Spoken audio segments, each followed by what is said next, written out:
man, that's a lot of snow. Well, at least I'll have plenty of time to play video games. You know, it's almost as if I'm a prisoner of war, trapped in this house while the snow and winds battle with the rage and fury of plows and shovels.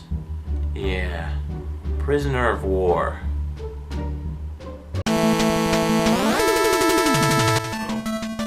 Oh, damn it.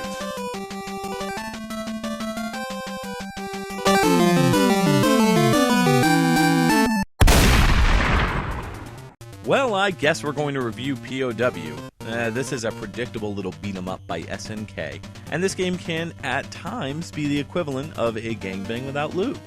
Battling your way through P.O.W. harkens back to the glory days of throwing controllers, screaming into pillows, and punching stuffed animals. Now, this game isn't poorly made. In fact, I'd even say it's got tighter controls than Double Dragon, but with tighter controls comes a price.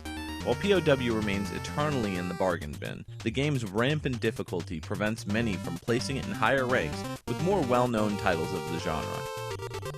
By the way, am I the only person that had real difficulty with naming this game? I mean, is it P.O.W. as in sound it out, or is it just POW? I totally remember schoolyard debates about this. Anyways, let's get to it.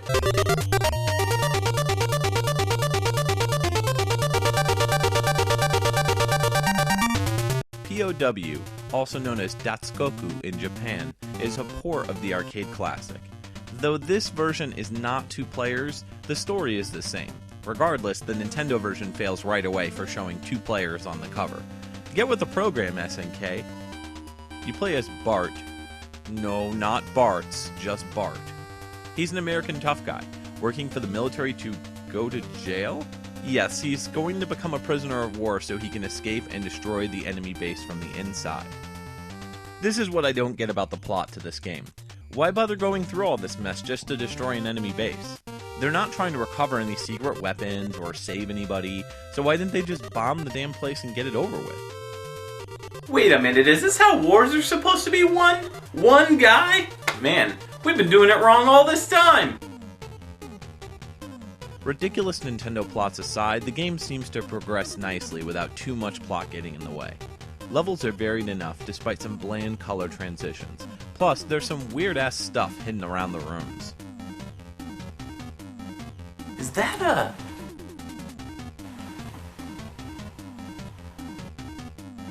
math professor? Graphically, the game doesn't look bad, it just feels bland. Everything feels like it's been put through a Call of Duty filter. There's tons of browns everywhere, despite random spurts of green forests and giant blue waterfalls.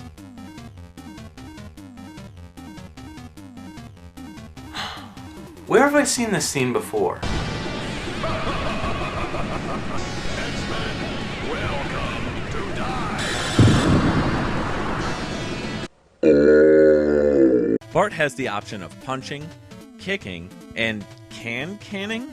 Though that last one will probably be your best friend when it comes to dodging attacks. He also gets to climb into enemy locations and, if successful in defeating some enemies, can claim one of 3 power-ups: Brass Knuckles, Life Refills, and today's letter of the day, A.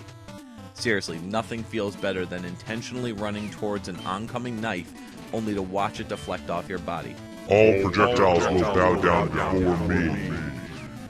You also get 3 weapon drops: machine guns, knives, and grenades. These will come to be your best friends, and there is a surprising amount of strategy that you can perform when it comes to planning appropriate attacks. In Double Dragon, strategy relied on knowing which physical attack to use, but P.O.W. makes players focus on when and where to use weapons. It's similar in concept, but the layout feels more efficient here. The enemies are a pretty strange bunch. You've got a Relento wannabe, King Hippo, and Arnold Schwarzenegger. And, well, these people. Now, is it just me, or would you consider these female mercenaries? Honestly, I don't know why I would think this. Maybe it's the colors or the way they move? Also, I friggin' hate these guys. Why the hell can they jump so high? I mean, look at this, I'm dancing with them. Every boss has their own unique strategy that is fun yet challenging to crack. Even though the most frustrating moments will involve your character being pummeled in between 2 or 3 bad guys, Bart should remain quick on his feet to avoid an untimely death. Despite the game's reliance on weapons throughout the level, I feel like the weapons make the boss fights a little too easy in this game, which is counteractive when it comes to the difficulty. Most bosses are very far away from you, so you can always get a shot or knife thrown in beforehand. The music in this game truly transcends genres. You've got your traditional action infiltration themes, but then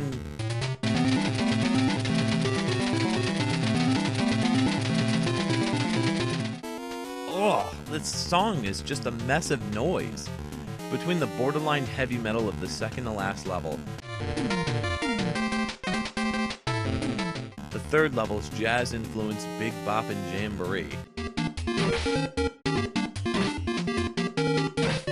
followed by the 1980s short but sweet dance track during the third boss,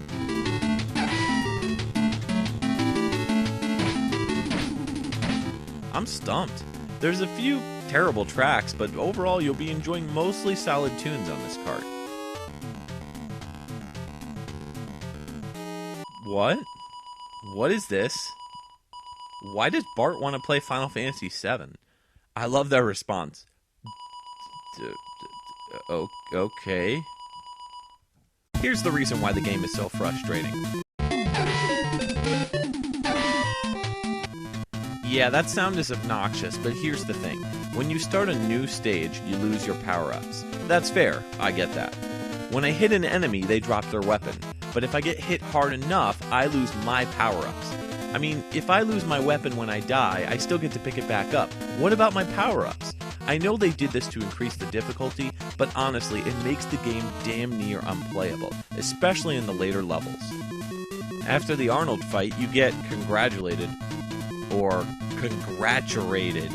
Butterface in hand and a thumb in the air, Bart's feeling fine.